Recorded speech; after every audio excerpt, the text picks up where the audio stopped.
Hello everyone, welcome back. ಮಕ್ಕಳೆಲ್ಲ ಚೆನ್ನಾಗಿ ಓದ್ತಿದ್ದೀರ ಅಂತ ಅಂದ್ಕೊಂಡಿದ್ದೀನಿ. ಸೊ ಇವತ್ತು ನಾನು ಇನ್ನೊಂದು very interesting question from the state level preparatory 3 ಇಂದ ಚೂಸ್ ಮಾಡ್ಕೊಂಡಿದ್ದೀನಿ. That is from the chapter coordinate geometry. So ಸ್ವಲ್ಪ ಮಕ್ಕಳಿಗೆ ಕನ್ಫ್ಯೂಸ್ ಆಯಿತು, ತುಂಬ ಕಷ್ಟ ಆಗಿಲ್ಲ. Because most of the students solve this because we have a question of the same type, ಅಂದರೆ try section ಮೇಲೆ ನಮ್ಮ ಟೆಕ್ಸ್ಟ್ ಬುಕ್ಕಲ್ಲಿ ಇದ್ದಿದ್ದರಿಂದ most of the student try section ಅಂದರೆ ಏನು ರೇಷಿಯೋ ಹಾಕೋಬೇಕು ಅಂತ ಗೊತ್ತಿತ್ತು, ಅದನ್ನು ಹಾಕೊಂಡು ಪ್ರೂವ್ ಮಾಡಿದ್ದಾರೆ. ಸೊ ಅದಕ್ಕೆ ಈ ಸರಿ ನಾವು ಯಾರಿಗೆ ಕಷ್ಟ ಆಯಿತು, ಮಾಡೋಕ್ಕೆ ಆಗಲಿಲ್ಲ, ಅವ್ರಿಗೆ ಸಪೋರ್ಟ್ ಮಾಡೋಣ ಅಂತೇಳಿ ಈ ಕ್ವಶನ್ನ ಚೂಸ್ ಮಾಡ್ಕೊಂಡಿದ್ದೀನಿ. ಈ ವಿಡಿಯೋದಲ್ಲಿ ಇದೇ ಪ್ರಾಬ್ಲಮ್ನ I am going to prove in 4 different ways. Section formula use ಮಾಡಿಕೊಂಡು ರೇಷಿಯೋನ k:1 ಅಂತ ಒಂದ್ಸತಿ ತಗೋಬೋದು, ಅಥವಾ ರೇಷಿಯೋನ m1:m2 ಅಂತ ತಗೊಂಡು ಮಾಡ್ಬೋದು, ಅಥವಾ ರೇಷಿಯೋನ 1:2 ಅಂತ ತಗೊಂಡು ಕೂಡ ಮಾಡ್ಬೋದು. ಸೊ ಆ ರೇಷಿಯೋನ 3 ಥರನೂ ತಗೊಂಡು ನಾವು ಈ ಪ್ರಾಬ್ಲಮ್ನ ಪ್ರೂವ್ ಮಾಡ್ಬೋದು. ಅದಾದಮೇಲೆ ಕೊನೆಯಲ್ಲಿ by using distance formula use ಮಾಡ್ಕೊಂಡು ಕೂಡ ನಾವು ಪ್ರೂವ್ ಮಾಡ್ಬೋದು. ಈ 4 ಡಿಫ್ರೆಂಟ್ ವೇಸಲ್ಲಿ ಪ್ರೂವ್ ಮಾಡೋಣ. ಈ 4 ಯಾವಾಗ ಯೂಸ್ ಮಾಡಬೇಕು ಅನ್ನೋದನ್ನು ಕೂಡ ನಾನು ಎಲ್ಲ ಪ್ರಾಬ್ಲಮ್ಗೂ ಆಗುತ್ತೆ, ಇದು ಟ್ರೈ ಸೆಕ್ಷನ್ ಬಂದಾಗ ಅದನ್ನು ಕೂಡ ಅಲ್ಲೇ ಡಿಸ್ಕಸ್ ಮಾಡ್ತಾ ಹೋಗೋಣ. ಸೊ ಫಸ್ಟ್ ಏನು ಕೊಟ್ಟಿದ್ದಾರೆ ಕ್ವಶನ್ನ ಓದಿ ಅರ್ಥ ಮಾಡಿಕೊಂಡು then will start with the solution. So A B C are the vertices of the triangle A B C. C P and B Q are the medians. Very important. ಅವ್ರು ಕೊಟ್ಟಿರೋದೇನು? Medians. ಏನು ಕೊಟ್ಟಿದ್ದಾರೆ? Medians ಅಂತ ಕೊಟ್ಟಿದ್ದಾರೆ. So medians of triangle A B C intersecting at G 4,3 are shown in the figure. Prove that G is the point of trisection. Very easiest method ಇದು. First ಈ ಅಂದರೆ ಅರ್ಥ ಏನಂದರೆ, ಈ G ಇದೆಯಲ್ಲ, ಇದು point of trisection of C P ಅಂತ prove ಮಾಡಬೇಕು. ಇಲ್ಲಿ ಸಿದು ಕೋಆರ್ಡಿನೇಟ್ಸ್ ಕೊಟ್ಟಿದ್ದಾರೆ, ಬಟ್ ಪಿದು ಕೋಆರ್ಡಿನೇಟ್ಸ್ ಕೊಟ್ಟಿಲ್ಲ. ಅದಕ್ಕೆ ಈ ಪಿದು ಕೋಆರ್ಡಿನೇಟ್ಸ್ನ ಫೈಂಡ್ ಔಟ್ ಮಾಡ್ತೀನಿ. ಸೊ ಪಿದು ಕೋಆರ್ಡಿನೇಟ್ಸ್ ಮಾಡ್ಲಿಕ್ಕೆ ಒಂದು ಇಂಟ್ ಕೊಟ್ಟಿದ್ದೀನಿ. ಏನಂತ ಕೊಟ್ಟಿದ್ದೇನೆ? CP is a median. So ಮೀಡಿಯನ್ದು ನಮಗೊಂದು ಪ್ರಾಪರ್ಟಿ ಗೊತ್ತು. ಏನಾಗಾದ್ರೆ ಆ ಮೀಡಿಯನ್ ಯಾವಾಗಲೂ ಕೂಡ ಅದು ಎದುರುಗಡೆ ಸೈಡ್ನ ಮೀಟ್ ಮಾಡೋದಲ್ಲಿ ಮಿಡ್ ಪಾಯಿಂಟಲ್ಲಿ. ಹಾಗಾದರೆ P is mid point of A B. ಹಂಗಾದ್ರೆ ಈಗ ಮಿಡ್ ಪಾಯಿಂಟ್ ಫಾರ್ಮುಲಾ ಯೂಸ್ ಮಾಡೋಣ. P of x, y is equal to, what is the midpoint formula? x1 plus x2 divided by 2, y1 plus y2 divided by 2. This is what the midpoint formula. Next, ಇಲ್ಲಿಗೆ coordinates substitute ಮಾಡೋಣ. ಇದನ್ನು x1 ತಗೊಳ್ತೀನಿ, ಇದನ್ನು y1 ತಗೋತೀನಿ, ಇದನ್ನು x2 ತಗೋತೀನಿ, ಇದನ್ನು y2 ತಗೋತೀನಿ. ಸೊ ಅಲ್ಲಿಗೆ ಸಬ್ಸ್ಟಿಟ್ಯೂಟ್ ಮಾಡಿದ್ರೆ P of x, y, x1 ಅಂದರೆ 4, x2 ಅಂದರೆ 2 divided by 2, y1 ಅಂದರೆ 6 plus of -2 divided by 2. Simplify ಮಾಡಿದ್ರೆ 6/2 ಆಗುತ್ತೆ, ಇದು 4/2 ಆಗುತ್ತೆ. ಹಾಗಾದರೆ ಪಿ ಕೋಆರ್ಡಿನೇಟ್ಸು ನನಗೆ 3,2 ಅಂತ ಸಿಕ್ತು. ಈಗ 3,2 ಸಿಕ್ಕಿದ ಮೇಲೆ ನೋಡಿ, ಇದಿಷ್ಟು common for all the 4 different parts. ಈಗ ಟೈಪ್ 1 ಅಥವಾ ಟೈಪ್ 1 ಯಾವ ಥರ ಟೈಪ್ 1 ಅಂತ ಮಾಡ್ತೀನಿ. ಏನು ಮಾಡ್ಬೋದು? ಈ first part is common for all the 4 different ways. So ಈಗ ಫಸ್ಟ್ ವೇಯಲ್ಲಿ ಏನು ಮಾಡ್ತೀನಿ ನಾನು? Let the ratio B k:1. ಅಥವಾ ಯಾವ ratio? Let the point G divides CP in k:1 ratio. ಅಂದರೆ ಈಗ m1ನ k ಅಂತ ತಗೊಂಡಿದ್ದೀನಿ, m2ನ 1 ಅಂತ ತಗೊಂಡಿದ್ದೀನಿ. ಸೊ ಹಾಗಾದರೆ ಸಿ ಪಿನೇ ಡಿವೈಡ್ ಮಾಡ್ತಿರೋದು. ಸಿ ಏನು? ಸಿದು ಕೋಆರ್ಡಿನೇಟ್ಸ್ ಬೇಕು ನನಗೆ. ಸಿ ಏನು? 6,5. ಪಿ ಏನು? 3,2. ಅಲ್ಲಿಗೆ ಇದೇನಾಯ್ತು? ಇದು x1 y1 ಆಯಿತು, ಇದು x2 y2 ಆಯಿತು, ಇದು m1 m2. ರೇಷಿಯೋ ತಗೊಂಡು ನೀವು ಫುಲ್ ಸೆಕ್ಷನ್ ಫಾರ್ಮುಲಾ ಬರೆಯೋದು ಬೇಡ. ಈ ಪಾಯಿಂಟ್ ಆಫ್ ಡಿವಿಷನ್ ಯಾವ ಕೋಆರ್ಡಿನೇಟ್ಸ್ ಇದೆ ನೋಡ್ಕೋಬೇಕು. ಇಲ್ಲಿ ಎಕ್ಸು ಗೊತ್ತು, ವೈನು ಗೊತ್ತು. ಸೊ ಇಲ್ಲಿ ಎರಡೂ ಗೊತ್ತಿರೋದ್ರಿಂದ ನೀವು ಬರೀ ಎಕ್ಸ್ ಕೋಆರ್ಡಿನೇಟ್ ಫಾರ್ಮುಲಾ ಅಥವಾ ವೈ ಕೋಆರ್ಡಿನೇಟ್ ಫಾರ್ಮುಲಾ ಹಾಕಿದ್ರೆ ಸಾಕು. ಸಪ್ರೇಟ್ ಆಗಿ ಬರೀ x is equal to m1 x2 plus m2 x1 divided by m1 plus m2 ಹಾಕಿದ್ರೆ ಸಾಕು. ಎರಡು ಉದ್ದಕ್ಕೆ ನಿಮಗೆ ಎಕ್ಸ್ ಕೋಆರ್ಡಿನೇಟ್ ವೈ ಕೋಆರ್ಡಿನೇಟ್ ಎರಡೂ ಹಾಕೊಂಡು ಸಾಲ್ವ್ ಮಾಡೋದು ಬೇಡ. ಬಟ್ ಒಂದನ್ನು ತಗೋಬೇಕಾದ್ರೆ ಕೇರ್ಫುಲ್ ಆಗಿ ಆ ಪಾಯಿಂಟ್ ಆಫ್ ಡಿವಿಷನ್ ಅಲ್ಲಿ ಯಾವ ಕೋಆರ್ಡಿನೇಟ್ ಗೊತ್ತು ನ್ಯೂಮರಿಕಲ್ ವ್ಯಾಲ್ಯೂ ಅದನ್ನ ತಗೋಬೇಕು. ಈಗ ಎಕ್ಸ್ ಎಷ್ಟು ಕೊಟ್ಟಿದ್ದಾರೆ ಅವ್ರು ನನಗೆ ಡಿವಿಷನ್ ಅಲ್ಲಿ 4 ಕೊಟ್ಟಿದ್ದಾರೆ ಅಂದ್ರೆ ಎಕ್ಸ್ ಎಷ್ಟಾಯ್ತು point of division X coordinate 4. m1 ಎಷ್ಟಿದೆ k, x2 ಎಷ್ಟಿದೆ 3, m2 ಎಷ್ಟಿದೆ 1, x1 ಎಷ್ಟಿದೆ 6 divided by k plus 1. So cross multiply ಮಾಡಿ 4 into k plus 1 is equal to 3k plus 6. So ಈಗೇನಾಗುತ್ತೆ 4k ಪ್ಲಸ್ 4 ಮಲ್ಟಿಪ್ಲೈ ಮಾಡಿದ್ರೆ ಇದೇನಾಗುತ್ತೆ 3k plus 6. So 4k minus 3k is equal to 6 minus 4 ಆಗುತ್ತೆ. 4ನ right ಸೈಡಿಗೆ shift ಮಾಡಿದ್ದೀನಿ, 3kನ left ಸೈಡಿಗೆ ತೊಗೊಂಡಿದ್ದೀನಿ. So ಈಗೇನಾಗುತ್ತೆ I am going to get k is equal to 2. ಹಾಗಾದರೆ ವಾಟ್ ಇಸ್ ದ ರೇಷಿಯೋ ಏನಾಯಿತು k:1 ಅಂತ ತೊಗೊಂಡಿದ್ವಿ, ದಟ್ ಈಸ್ 2:1. ಯಾವುದೇ ಒಂದು ಪಾಯಿಂಟು 2:1 ರೇಷಿಯೋಲಿ ಡಿವೈಡ್ ಮಾಡಿದ್ರೆ ಅದು ಡೆಫಿನೆಟ್ ಆಗಿ ಏನಾಗಿರುತ್ತೆ ಟ್ರೈ ಸೆಕ್ಷನ್ ಆಗಿರುತ್ತೆ. ಯಾಕಂದರೆ ಟ್ರೈ ಸೆಕ್ಷನ್ ಅಂದರೆ ಗೊತ್ತು, ನಾವು ಯಾವುದೇ ಒಂದು ಲೈನ್ ಸೆಗ್ಮೆಂಟು ಎ ಬಿ ಇದ್ದರೆ ಅದನ್ನು 3 ಈಕ್ವಲ್ ಪಾರ್ಟ್ ಆಗಿ ಡಿವೈಡ್ ಮಾಡಿದ್ರೆ ಅದನ್ನು ನಾವು ಪಾಯಿಂಟ್ ಆಫ್ ಟ್ರೈ ಸೆಕ್ಷನ್ಸ್ ಅಂತೀವಿ. ಅಂದರೆ 3 ಕೂಡ ಈಕ್ವಲ್ ಪಾರ್ಟ್. ಅಂದರೆ ಪಿ ಯಾವ ರೇಷಿಯೋಲಿ ಡಿವೈಡ್ ಮಾಡಿರುತ್ತೆ 1:2 ಅಲ್ಲಿ ಡಿವೈಡ್ ಮಾಡಿರುತ್ತೆ. ಕ್ಯೂ ಯಾವ ರೇಷಿಯೋಲಿ ಡಿವೈಡ್ ಮಾಡಿರುತ್ತೆ 2:1. ಅಂದರೆ ಐದರ ರೇಷಿಯೋ 1:2 ಆದರೂ ಬರಲಿ 2:1 ಆದರೂ ಬರಲಿ, ಆ ಪಾಯಿಂಟ್ಗಳನ್ನ ನಾವೇನಂತ ಕರಿತೀವಿ ಪಾಯಿಂಟ್ ಆಫ್ ಟ್ರೈ ಸೆಕ್ಷನ್ ಅಂತ ಕರಿತೀವಿ. ದೇರ್ ಫೋರ್ ರೇಷಿಯೋ 2:1 ಬಂದಿರೋದ್ರಿಂದ I can say G is the point of try section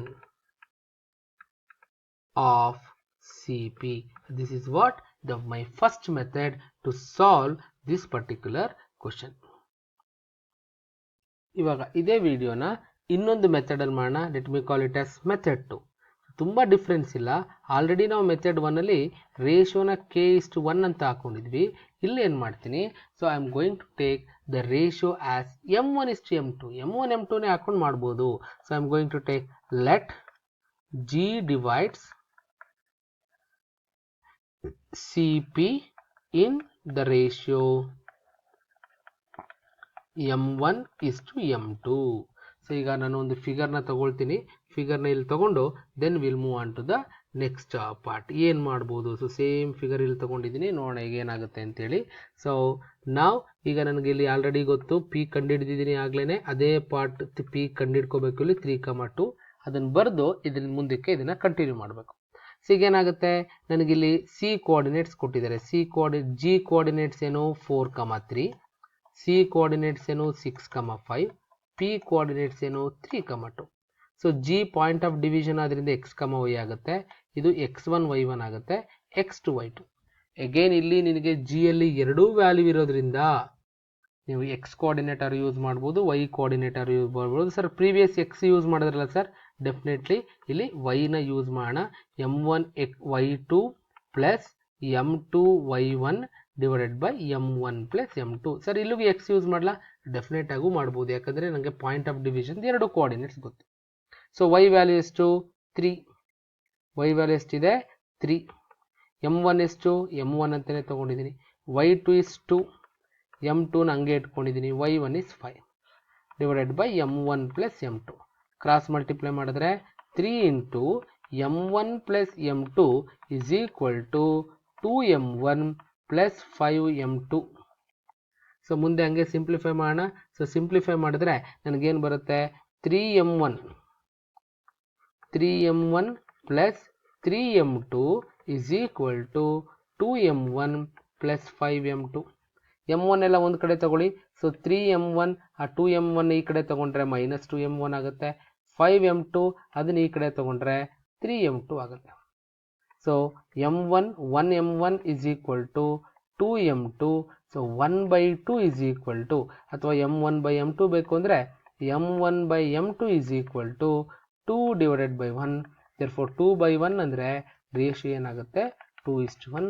that's complete the proof. ಈ ಎರಡೂ ಥರ ರೇಷಿಯೋ ತಗೊಂಡು ಕೂಡ ರೇಷಿಯೋನ 2:1 ಅಂತ ಮಾಡ್ಬೋದು. ಸರ್ ಹಾಗಾದರೆ ಮೆಥಡ್ 3 ಯಾವುದು ಸರ್? ಸೊ ಪಾಸ್ ಮಾಡಿ ನಿಧಾನಕ್ಕೆ ವಿಡಿಯೋ ಬರ್ಕೊಳ್ಳಿ. ಸೊ ಸೊಲ್ಯೂಷನ್ನ ಬರ್ಕೊಳ್ಳಿ. ಸೊ ನಾವು will move on to the third method ಇದೇ ಪ್ರಾಬ್ಲಮ್ನ ಯಾಕೆ ವೈ ಸರ್ ಒಂದೇ ಪ್ರಾಬ್ಲಮ್ಗೆ ಇಷ್ಟೊಂದು ಡಿಫ್ರೆಂಟ್ ಮೆಥಡ್ಸು ಎಲ್ಲ ಥರ ಕಲ್ತ್ಕೊಂಡಿದ್ದಾರೆ, ನಿಮ್ಗೆ ಒಂದು ಕನ್ಫ್ಯೂಸ್ ಆಯಿತು ಅಂದರೆ you can try with some other method ಅನ್ನೋದಕ್ಕೋಸ್ಕರ ನಾನು ಬೇರೆ ಬೇರೆ ಮೆಥಡ್ ಕೂಡ ಹೇಳ್ಕೊಡ್ತಾ ಇದ್ದೀನಿ. ಈ ಥರ್ಡ್ ಮೆಥಡ್, ಮೆಥಡ್ 3, ಇದು ಕೂಡ ನೀವು ಸೆಕ್ಷನ್ ಫಾರ್ಮುಲಾ ಯೂಸ್ ಮಾಡಿಕೊಂಡೆ. ಸೊ ಇಲ್ಲೇನು ಮಾಡ್ಬಿಡ್ಬೋದು ನೀವು ಅಂದರೆ let the ratio B.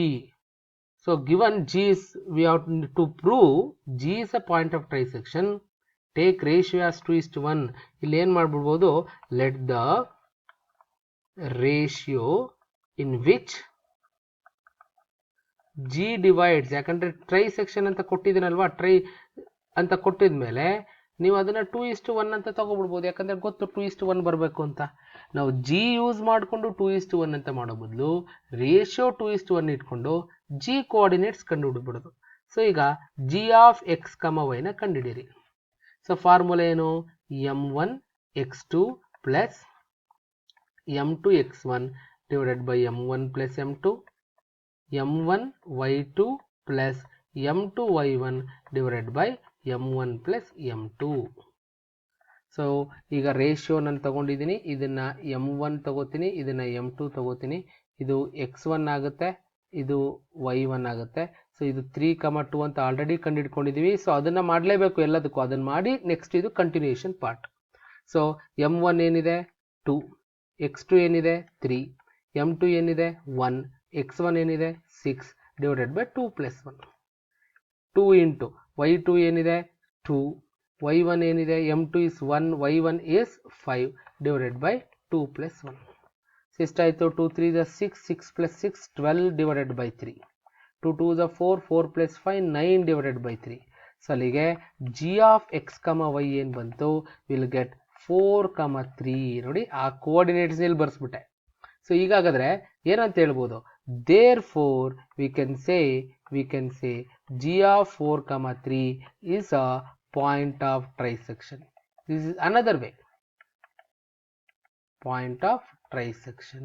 Third way. Sir ಹಾಗಾದ್ರೆ ಫೋರ್ತ್ ವೇನು ಇದೆಯಾ, ಡೆಫಿನೆಟ್ ಆಗಿದೆ. ಅದು ಯಾವುದು ಯೂಸ್ ಮಾಡಿಕೊಂಡು, ಡಿಸ್ಟೆನ್ಸ್ ಫಾರ್ಮುಲಾ ಯೂಸ್ ಮಾಡಿಕೊಂಡು ಫೋರ್ತ್ ಮೆಥಡ್ ಕೂಡ ಮಾಡ್ಬೋದು. ಸೊ ಮೆಥಡ್ 4 ನೋಡಿ, ನಾವು ಪಾಠ ಕರೆಕ್ಟಾಗಿ ಅರ್ಥ ಮಾಡ್ಕೊಂಡಿದ್ರೆ ಎಷ್ಟು ಥರ ಸಾಲ್ವ್ ಮಾಡ್ಬೋದು. ಸೊ ಈಗ ಆಲ್ರೆಡಿ ಅದಕ್ಕೂ ಕೂಡ ಫಸ್ಟ್ ಪಾರ್ಟ್ ಮಾಡಲೇಬೇಕು, P ಆಫ್ 3,2 ಅದು ಹೇಗೆ ಮಾಡೋದು ಅಂತ ಹೇಳ್ಕೊಟ್ಟಿದ್ದೀನಿ. ಸೊ ಇದಕ್ಕೆ ಏನು ಮಾಡೋದು ಗೊತ್ತಾ, CG ಕಂಡುಹಿಡಿದ್ಬಿಡೋದು. ಡಿಸ್ಟೆನ್ಸ್ CG ಕಂಡುಹಿಡಿಯೋಕ್ಕೇನು, x2 minus x1 whole square, y2 minus y, ಇದು ಎಲ್ಲದಕ್ಕಿಂತ ಈಸಿ ಇದು. ಸೊ ಇದನ್ನು ನಾನು x1 y1 ತಗೋತೀನಿ, ಇದನ್ನು x2 y2 ತಗೋತೀನಿ, ಸಬ್ಸ್ಟಿಟ್ಯೂಟ್ ಮಾಡ್ತೀನಿ. x2 minus x1 4 minus 6 hole square, y2 3 minus 5 whole square. 4 minus 6 ಅಂದರೆ ಎಷ್ಟು, minus 2 whole square, minus 2 whole square. So ಏನಾಗುತ್ತೆ 4 ಪ್ಲಸ್ 4. ಸೊ ಅಲ್ಲಿಗೆ CG ಏನಾಯಿತು, √8 ಆಯಿತು. √8 ಅಂದರೆ ನಮಗೆಲ್ಲ ಗೊತ್ತು, ದಟ್ ಈಸ್ 2√t. 4 2s ಬರ್ಕೊಂಡು 4 ಆಚೆ ತಗೊಂಡ್ರೆ 2√2 ಯೂನಿಟ್ಸ್ ಆಗುತ್ತೆ. ಈಗ ಇದೇ ಥರ GP ಕಂಡುಹಿಡ್ಕೊಳ್ಳಿ. Let us find out GP. So ನಿಮಗೆ ಕನ್ಫ್ಯೂಸ್ ಆಗದೆ ಇರಲಿ ಅಂತ ಬೇರೆ ಕಲರಲ್ಲಿ ಬರೆಯೋಣ. GP ಕಂಡುಹಿಡಿಯೋಕ್ಕೇನು formula same, 4 minus 3 whole square, distance formula ಒಂದ್ಸತಿ ಫಾರ್ಮುಲಾ ಬರೆದ್ರೆ ಸಾಕು, 3 minus 2 whole square. So 1 square plus 1 square that is equal to 1 plus 1, ಅದೆಷ್ಟು ಬಂತು, √2 ಯೂನಿಟ್ಸ್. ಈಗ ಇದ್ರದ್ದು ರೇಷಿಯೋ ಬೇಕಲ್ವಾ, ಅದಕ್ಕೆ CG ಡಿವೈಡೆಡ್ ಬೈ GP ಮಾಡಿ. CG ಎಷ್ಟಿದೆ 2√2, ಇದೆಷ್ಟಿದೆ √2, √2 ಕ್ಯಾನ್ಸಲ್ ಮಾಡಿ 2/1 ಬರುತ್ತೆ. ಅದರದ್ದು ರೇಷಿಯೋ ಬಂತು 2/1 ಅಂದರೆ ರೇಷಿಯೋ ಏನು 2:1. ಸೊ ರೇಷಿಯೋ 2:1 ಆಯಿತು ಅಂದರೆ ದೇರ್ ಫೋರ್ ಏನಂತ ಹೇಳ್ಬೋದು, as ratio point of division ratio is 2:1, G is a point of trisection. This is what my conclusion. ನೋಡಿ, ಒಂದೇ ಪ್ರಾಬ್ಲಮ್ನ ಕೋಆರ್ಡಿನೇಟ್ ಜಾಮೆಟ್ರಿನ 4 ಡಿಫ್ರೆಂಟ್ ವೇಸಲ್ಲಿ ತೋರಿಸಿದ್ದೀನಿ. ನಿಮ್ಗೆ ಯಾವ್ದು ಈಸಿ ಆಗುತ್ತೋ, ನಿಮ್ಗೆ ಯಾವ್ದು ಸಿಂಪಲ್ ಆಗಿದೆಯೋ ಆವಾಗ ಇದನ್ನು ಯೂಸ್ ಮಾಡಿ. ಸರ್ ಹಾಗಾದ್ರೆ ಎಲ್ಲ ಪಾಯಿಂಟ್ ಆಫ್ ರೇಷಿಯೋ ಕಂಡುಹಿಡಿಬೇಕಾದ್ರೆ ಡಿಸ್ಟೆನ್ಸ್ ಫಾರ್ಮುಲಾ ಯೂಸ್ ಮಾಡ್ಬೋದಾ, ಇಲ್ಲ. ಎಲ್ಲಿ ನಿನಗೆ ಆ ಎಂಡ್ ಪಾಯಿಂಟ್ದು 2 ಕೋಆರ್ಡಿನೇಟ್ಸು ಗೊತ್ತಿದ್ದು, ಪಾಯಿಂಟ್ ಆಫ್ ಡಿವಿಷನ್ದು 2 ಕೋಆರ್ಡಿನೇಟ್ಸ್ ಗೊತ್ತಿರುತ್ತೋ ಅವಾಗಷ್ಟೇ ಮಾಡ್ಬೋದು. ಮತ್ತೆ ಎಲ್ಲ ಪ್ರಾಬ್ಲಮಲ್ಲೂ ಅಷ್ಟು ಗೊತ್ತಿದ್ರೆ ಆಗ್ಬಿಡುತ್ತಾ? ಇಲ್ಲ ಸರ್, ಇಲ್ಲೆಲ್ಲ ಲೈಕ್ ಸರ್ಟ್ಸ್ ಬಂದರೆ ನೋಡಿ, ಇದು ರೂಟ್ ಟೂಲೇ ಬಂತು, ಕೆಳಗಡೆ ರೂಟ್ ಟೂಲೇ ಬಂತು. ಯಾಕೆ ಇಲ್ಲಿ ಲೈಕ್ ಸರ್ಟ್ಸ್ ಬಂತು ಅಂದರೆ ಇದು ಪಾಯಿಂಟ್ ಆಫ್ ಟ್ರೈಸೆಕ್ಷನ್ ಆಗಿದ್ರಿಂದ. ಪಾಯಿಂಟ್ ಆಫ್ ಟ್ರೈಸೆಕ್ಷನ್ ಆಗಿಲ್ಲದೆ ಯಾವುದಾವುದೋ ರೇಷಿಯೋಲಿದ್ರೆ ಅದು ಅನ್ಲೈಕ್ ಸರ್ಡ್. ಇಲ್ಲಿ ರೂಟ್ 2 ಬಂದು ಇಲ್ಲಿ ರೂಟ್ 3 ಬಂದ್ಬಿಡ್ಬೋದು, ಅಲ್ಲಿ ರೂಟ್ 5 ಬಂದ್ಬಿಡ್ಬೋದು. ಆಗ ರೂಟ್ 2 ರೂಟ್ 5ನ ನಾನು ರೂಟ್ 2 ರೂಟ್ 5 ಅಂತ ಬರೆಯೋಕ್ಕಾಗಲ್ಲ. ಸೊ ಎಲ್ಲ ಟೈಮಲ್ಲೂ ಈ ಡಿಸ್ಟೆನ್ಸ್ ಫಾರ್ಮುಲಾ ಯೂಸ್ ಮಾಡೋದು ಸರಿ ಇಲ್ಲ. ಬಟ್ ಈ ಥರ ಟ್ರೈಸೆಕ್ಷನ್, ಬೈಸೆಕ್ಷನ್, 4 ಈಕ್ವಲ್ ಪಾರ್ಟ್ಸ್ ಬಂದಾಗ ಡೆಫಿನೆಟ್ ಆಗಿ ನಮಗೆ ಅದು ಪಾಯಿಂಟ್ ಆಫ್ ಟ್ರೈಸೆಕ್ಷನ್ ಅಥವಾ ಬೈಸೆಕ್ಷನ್ ಆಗಿದ್ರೆ ಲೈಕ್ ಇರ್ರ್ಯಾಷನಲ್ ನಂಬರ್ಸೇ ಬರುತ್ತೆ. ಆವಾಗ ನಾವು ಇದನ್ನು ಯೂಸ್ ಮಾಡ್ಬೋದು. ಸೊ ಡೆಫಿನೆಟ್ ಆಗಿ ಎಲ್ಲರಿಗೂ ಹೆಲ್ಪ್ ಆಗಿದೆ ಅಂತ ಅಂದ್ಕೊಳ್ತೀನಿ. ಸೊ ಚೆನ್ನಾಗಿ ಪ್ರಾಕ್ಟೀಸ್ ಮಾಡಿ, ನಿಮ್ಗೆ ಯಾವ್ದು ಈಸಿ ಆಗುತ್ತೋ ಆ ಮೆಥಡಲ್ಲಿ ಸಾಲ್ವ್ ಮಾಡಿ. ಇನ್ನು ಇದೇ ಥರ ಸಿಮಿಲರ್ ಕ್ವಶನ್ಸ್ನ ಅದೇ ಮೆಥಡಲ್ಲಿ ಟ್ರೈ ಮಾಡಿ, will we get the solution with these methods ಅನ್ನೋದನ್ನು ಕೂಡ ಚೆಕ್ ಮಾಡಿ. So will meet you again with different problem. Until that all the best, do well, practice ಚೆನ್ನಾಗಿ ಪ್ರಾಕ್ಟೀಸ್ ಮಾಡಿ. ಇನ್ನು ಅರೌಂಡ್ 10 to 12 ಡೇಸ್ ಇದೆ ನಮ್ಮ ಎಕ್ಸಾಮ್ಗೆ. ಚೆನ್ನಾಗಿ ಎಷ್ಟು ಪ್ರಾಕ್ಟೀಸ್ ಮಾಡ್ತಿರೋ ಅಷ್ಟು ನಿಮ್ಮ ರಿಸಲ್ಟ್ ಇಂಪ್ರೂವ್ ಆಗುತ್ತೆ ಅಂತ ಹೇಳ್ತಾ, wish you good luck, all the best.